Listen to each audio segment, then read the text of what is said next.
This is the new Freelap FxMotion chip, a new Bluetooth chip that is not only able to measure your sprint time intervals, but it's also able to determine your stride length, stride frequency, number of steps, and in certain cases even your reaction times. Now Freelap was so kind as to send us these units, so big thanks to them, so we could test them and give you our honest thoughts. These new chips are distinct from the known and loved FX chip BLEs and will exist next to them, as by what Freelap likes to call a premium transponder.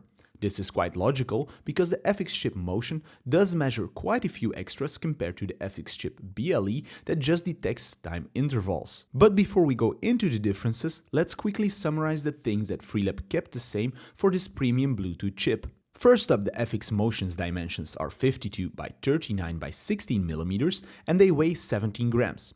This is the same as the rechargeable FX chip BLEs, but if you still have the older CR2032 battery-powered BLE chips, like the ones I have here, those are a tiny bit smaller, but also weigh 17 grams. The FxMotion chips can only detect a cone if the time between the passing of the first and a second cone is a minimum of 0.7 seconds, which correlates to a cone every 10 meters for a regular sprint. For a while now, Freelap has been putting rechargeable batteries in its devices, and the same goes for the FxMotion chip that has a LiPo 3.7 volt 80 mAh battery, and it takes about 5 hours to fully charge one chip and should last for about 100 hours of use.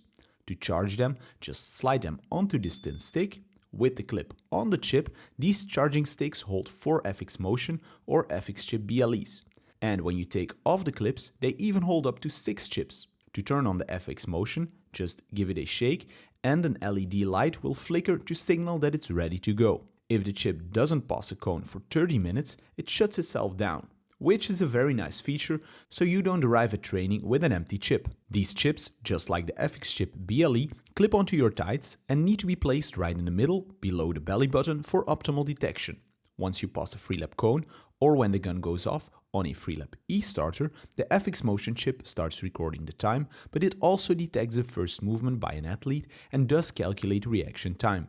One side note here is that the reaction times are only detected if you use the FxMotion chip together with the new second iteration of the e-starter. During your sprint, the FxMotion can hold 5 intermediate times with stride pattern data. And then this data gets sent to the MyFreelap app. When you open the MyFreelap app and select an exercise, like the regular sprint, you will now see the option to choose between the Relay Coach BLE with FX chip or the option for the FxMotion/BLE.